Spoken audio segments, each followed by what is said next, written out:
So this is really about a lot of family things as well as professional ideas. So this is for Alana, which I'm sure applies to everybody else. When you recognized that it was okay for you to be open with your disability, that was an acceptance that you had come to for yourself. If your parents had wanted to do that earlier and you weren't comfortable with it, how would that have affected do you think? Because not everybody's at the point where...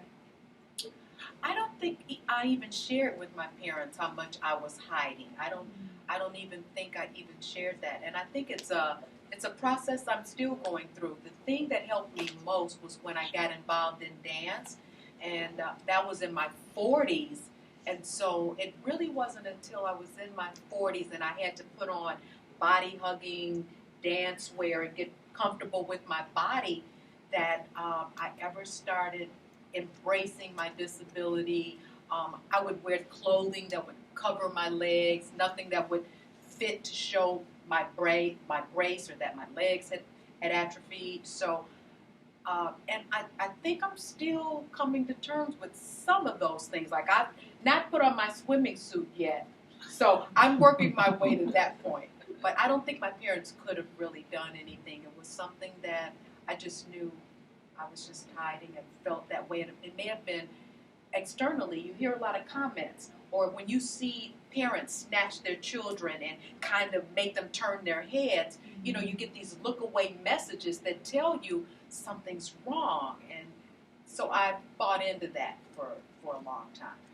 You know, it was a different world when Tekki and Alana grew up in Ginger than when Nura grew up, because the ADA passed when Nura was 3. So there was more awareness. Did you guys have any experiences when you were younger? I know you became disabled, but where you were kind of encouraged to be normal. Yeah, I had that big time about needing to be normal and look normal. And in fact, little people with dwarfism would come up to me and say, "Oh, we have this wonderful organization," and I would run away from them.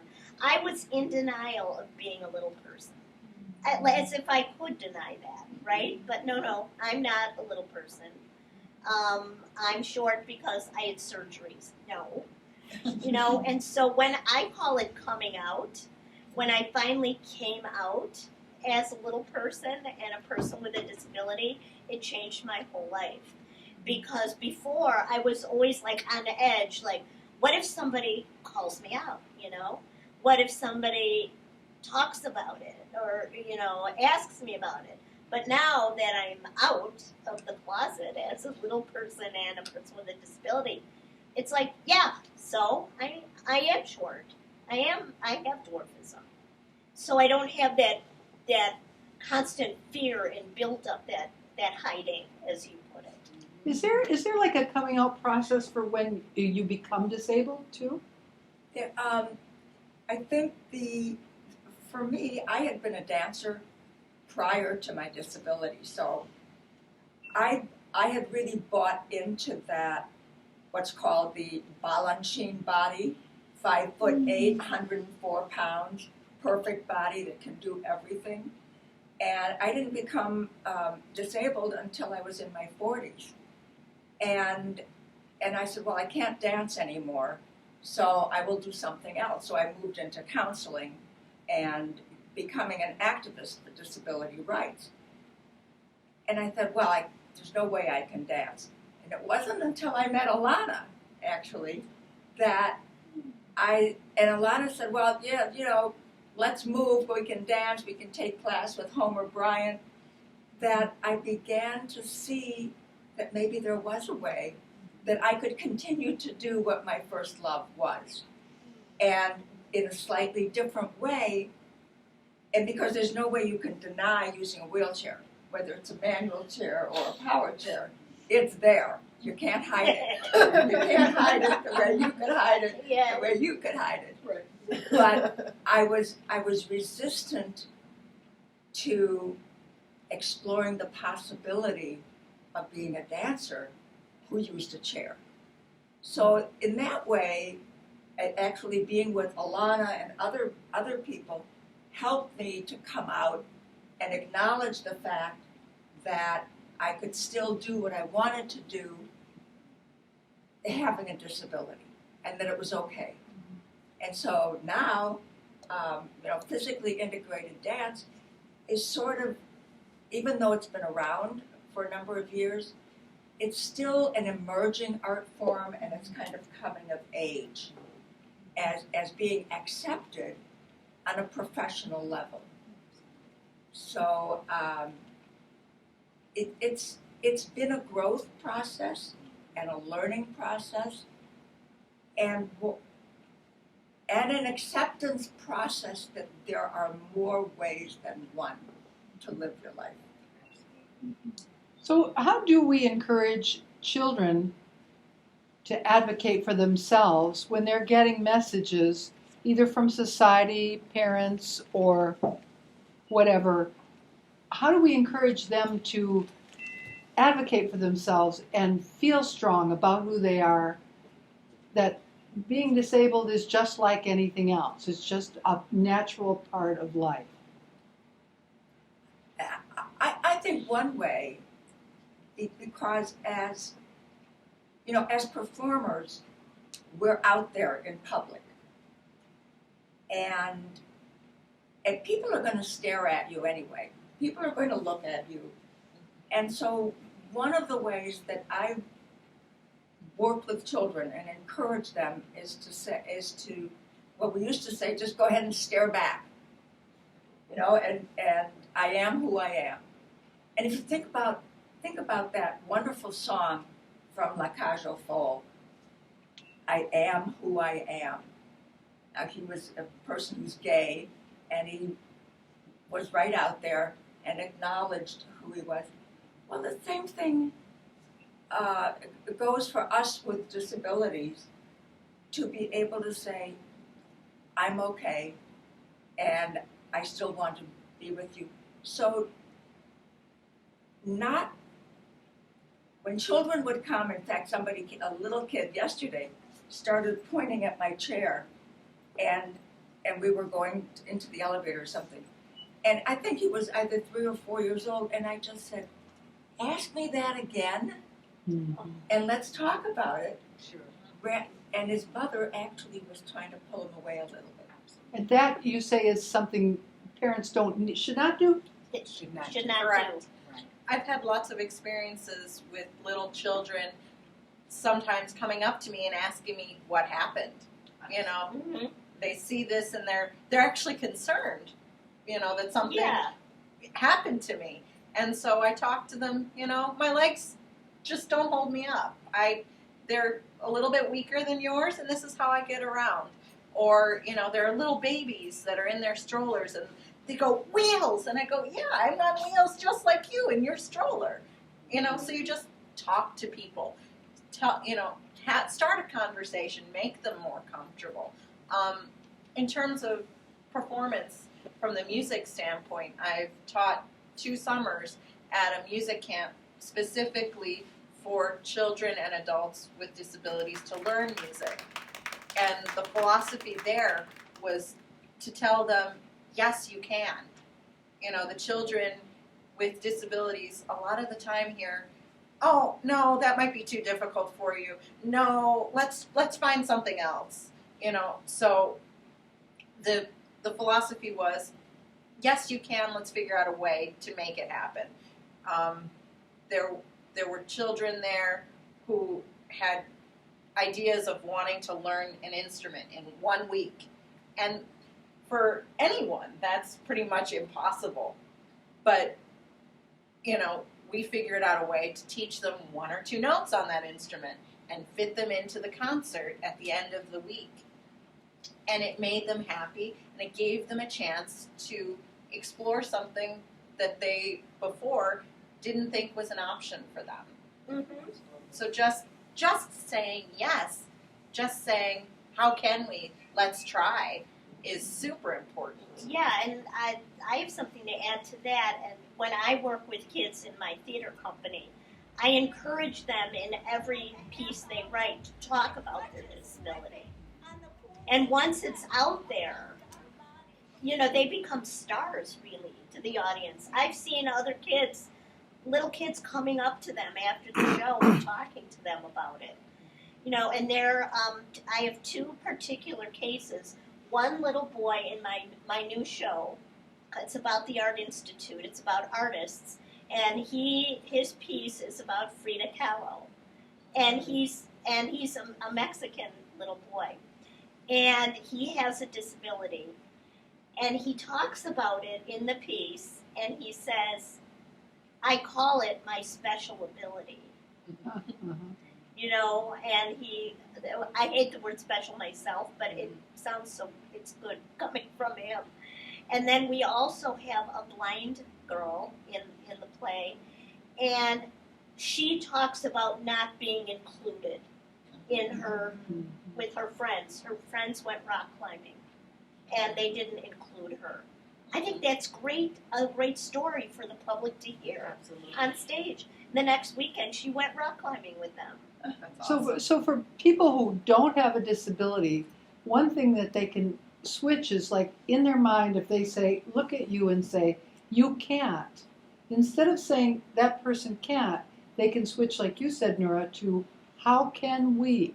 Work it. How can we do this? Instead of saying in their mind, you can't, just ask you, how can you go rock climbing with me? And that's key, Mary, what you just said is feel free to ask. I'd rather you ask me what happened or what's your disability than to assume that you know what I can or cannot do or what you think my disability is, because for my entire adult life, I never told what my specific disability was. I thought it was cooler for people to think, oh, she was in an accident. One time I dated a guy, and for a year I was dating him, and I never brought up what my disability. He never brought it up, and finally I said, you never asked me about my disability. And he says, oh, I just assumed you had been shot. And I thought that was I thought that was so cool. It was rather than just say I contracted polio when I was 5 years old. I got shot. I thought You should that just would. tell people that. I've It's a had skydiving accident. absolutely skiing accidents, anything, because I thought that saying that I had contracted polio would invoke a lot of pity. And so I didn't want the pity party. It's cooler to have been shot in I mean, of course it's not, but I'm just saying the thinking that went on in my mind. And when I see parents snatch their children now, who I target is them. I say, oh, please allow them to ask, because generally they just think my wheels are real cool. They want to hop up, take a ride. I'm at their level. Yeah. I'm at their level. And so parents are the ones that are still kind of saying, come on, little Johnny, And I'm like, oh, no, please allow them to ask. I'd love to talk to them about it, And aren't my wheels really cool? And kind of, take the icky myth away about the tools we use to get around. So what about now people who are setting up a business, they're setting up a practice of either massage, acupuncture, some kind of a natural healing. How is it appropriate for them to ask you what your specific disability is when figuring out how to support you, and how would they approach that? No, it's not okay for someone else to ask you. What you want to do is create a very welcoming environment that is accepting of all different kinds of people, all different kinds of bodies. What you can ask, I think, that's appropriate is, how can I best support you? How can I help you achieve what you need to achieve? So tell me if there are some specifics I need to know, rather than what's your disability and what can't you do. Right. You don't want to approach it from that aspect. And I also think what people need to know is that we know how to hop up on a table. We can do. Or, we know or what ask for help. or ask for Or help. ask we for help, we exactly. know what we need. It's not like we're just sitting there blobs. We've been through it all, and we know what we need. And we'll also say, I can feel this, I can't feel that, I can do this, I can't do that. This is where it hurts, and I'm not able to turn, or whatever the situation is. Right. Yeah. It's really up to us to tell the practitioner what it is that we need. However, we're going to feel comfortable doing that only when the practitioner and the practice is, number one, physically accessible. It has to be physically accessible. Number two, has an attitude of, as I said before, of acceptance, uses non-discriminatory language. Yes. Can you give an example of that? Of non-discriminatory language. People first. Just treating people as equals. So I have to think about that. yeah, or is there an example of A bad something way. something a language that people have used and what they shouldn't use, what they should use in replacement. Such a Victimization. You're a cripple. You're a victim. You're Sick. You're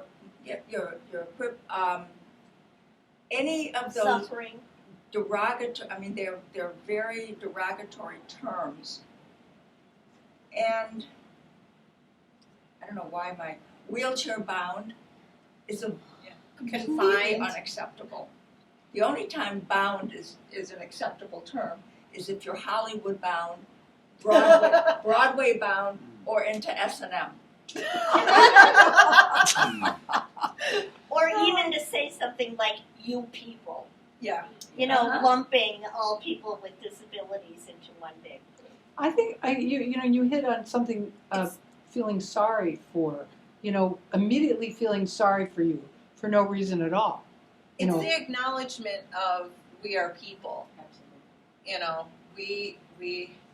We have something to contribute. We are people first, and then when our disability needs to be addressed is when we'll talk about what we need and the support that we need.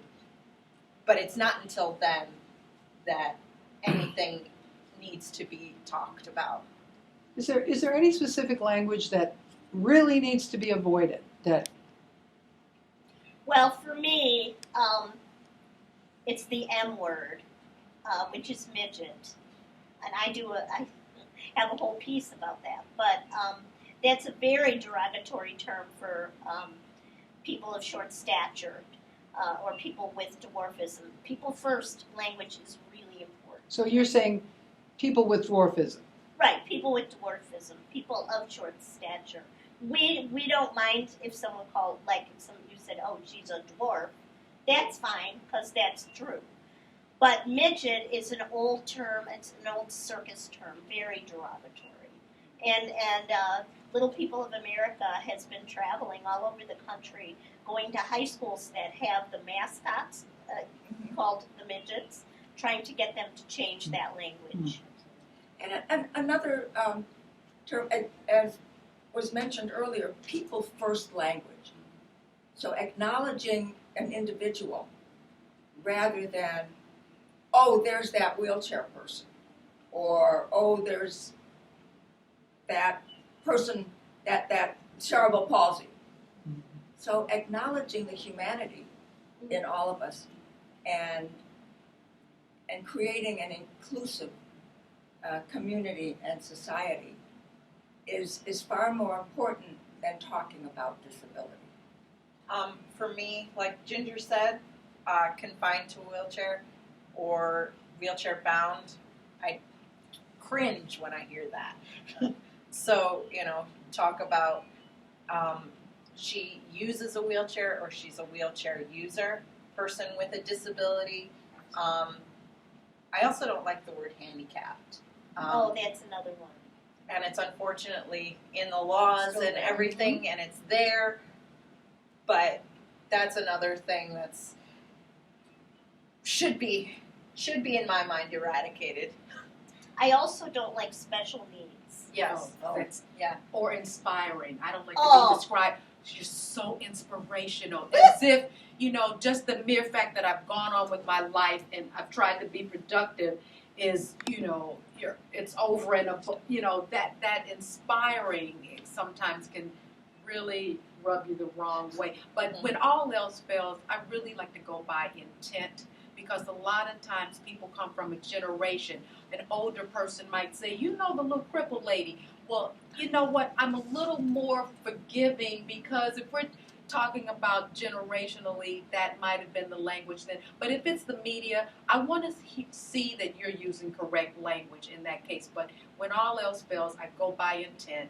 We can politely correct someone. If someone says wheelchair bound, I just like to say, I don't sleep in a wheelchair. We all get out of our wheelchair. There's no such thing as wheelchair bound. There are just so many nice ways to correct people without being nasty. Well, not only that, it's not accurate. If you think about the day you got a wheelchair, that was the day you could do more. That's right. Absolutely. The wheelchair enables you to do more. Without So a wheelchair, I'm stuck Then in bed. without a wheelchair, you are bound. But with a wheelchair, you are freed. So it's a lie. Wheelchair bound. It's not correct. It's not even the truth. So when we're talking about making a place accessible, and some of the things to think about in these, and especially I was thinking in massage environments, there are people with chemical sensitivities. So when they're setting up a practice, is there something that they should be careful about, like perfumes, or do they have a practice where they don't use them at all, or what? I think that's safe to ask, though, if someone, because you're right, in a lot of massage therapies, they use aromas as a part of the therapy. And here again, I really think a lot of it's incumbent upon us to explain certain things that are going to work for us and things that are not going to work for us. Like, I explain to people I have total feeling from the waist down. I don't know what their assumption might be, but sometimes people automatically think that if you're using a wheelchair, you have no feeling. So I volunteer a lot of information. If I'm chemically sensitive to fragrances, then I think we need to let someone know. But here's what's really important when we're talking about massage therapy or practitioners. I can tell when someone feels icky about touching me. Don't go. Do you know what I'm saying? I do. Whether it's a doctor or anyone that has to come into contact with you, there's something about when you have to come into contact with people, just know that we know when you're not feeling comfortable with touch, or you come at us so gingerly, so Like you're afraid. Exactly. Like you're afraid we're going to Or break. you're contagious. or you're going to catch something. Or that you might be contagious. Yeah. Absolutely. Is there a place that someone setting up a practice could find kind of a format of things to ask? If they were going to have a sign-in sheet that would say, are you chemically sensitive, or are certain things that you should ask them when they come in as first clients? So I think if you're setting up a practice and you are advertising, I think it would be great for to advertise that you are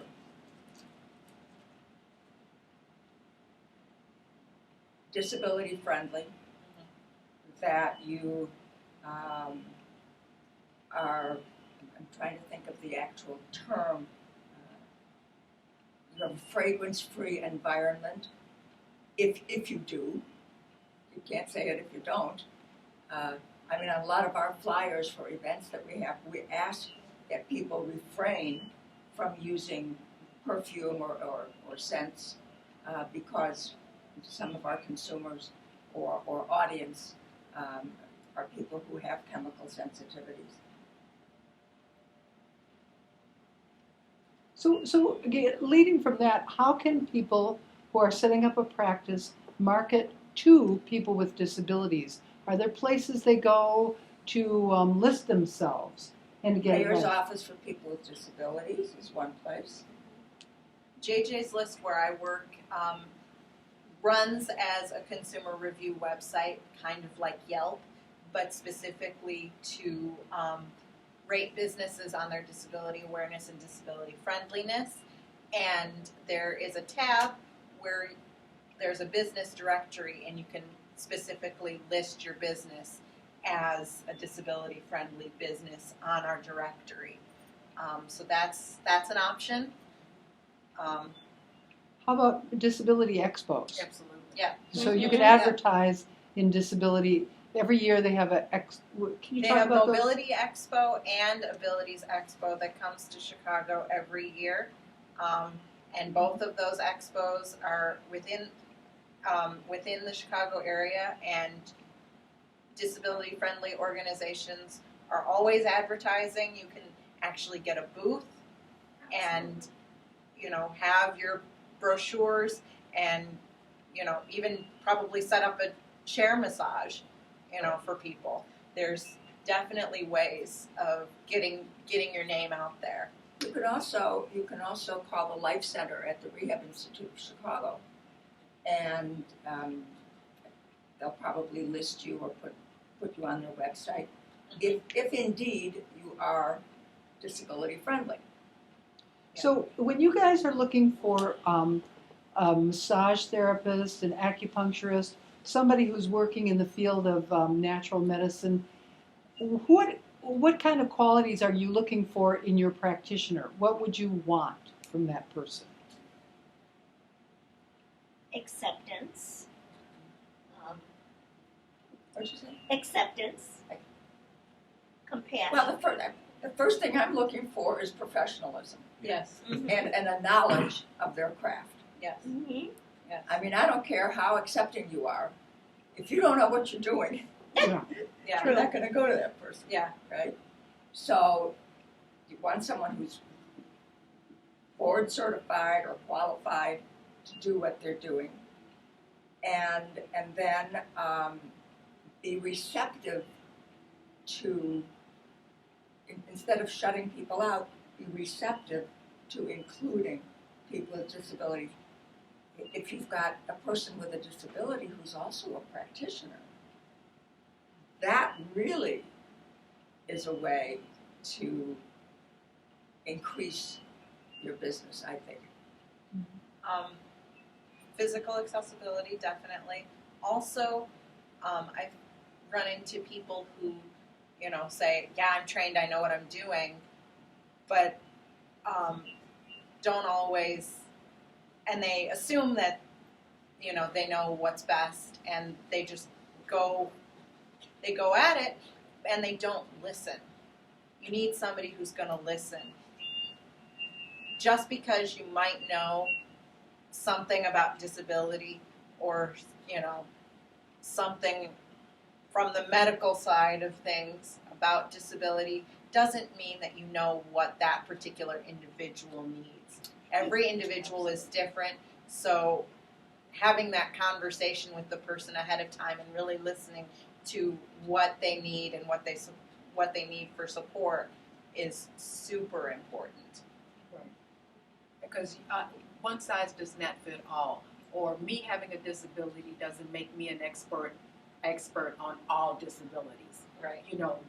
So that's the thing to keep in mind. You may see 3 wheelchair users here, but our needs and are still very, very different.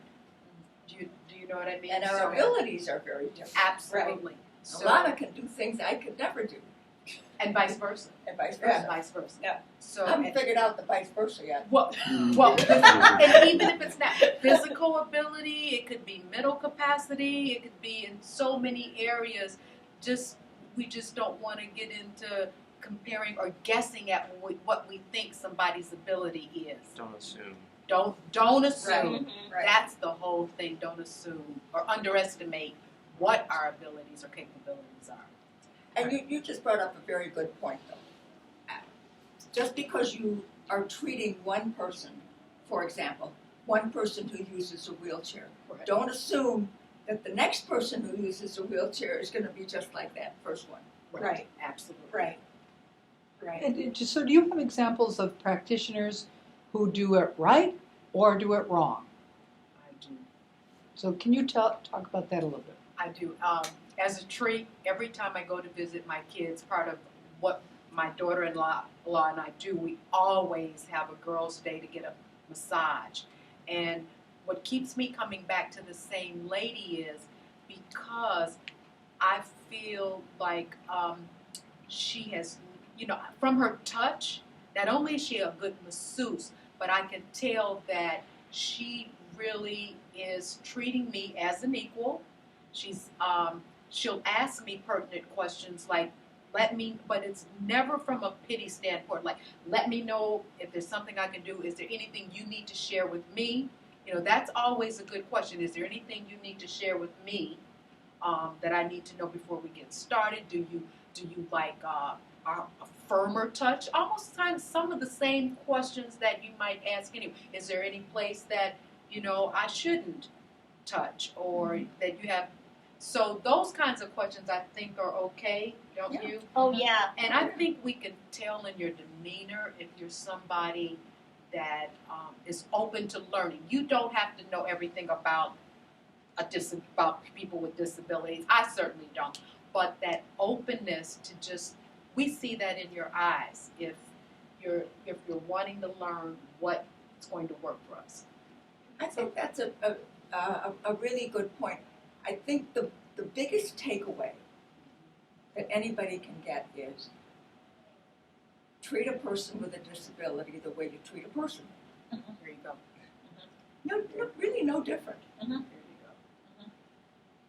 I've had experiences in many different practitioners' offices where sometimes the physical accessibility isn't quite what it needs to be. I can't get up on the table, or, I can't maneuver the room exactly the way it should be. And the thing that I appreciate is somebody's flexibility to figure out how to make it work when it doesn't quite work.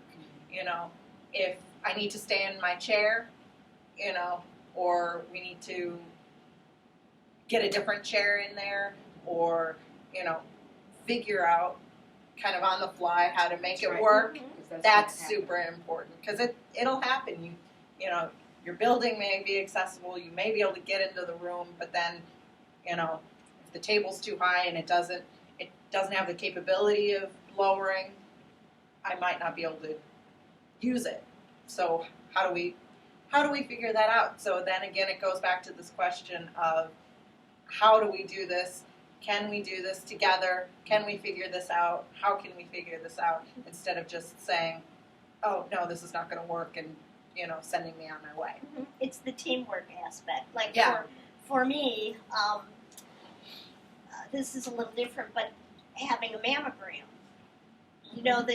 The old machines used to come low enough, but the new ones don't.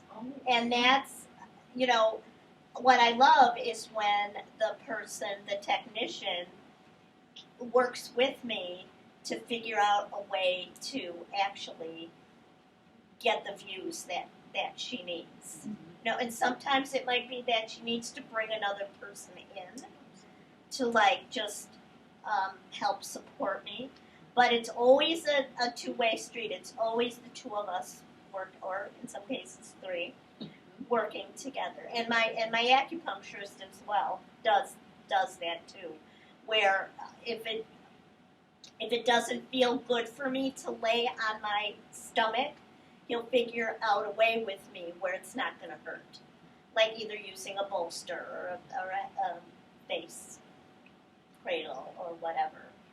So it's not, that's it for me, the teamwork. It's almost as if the best candidate are those who aren't afraid to be in tune with their patient, regardless of who their patient is, and if their patient is able or disabled.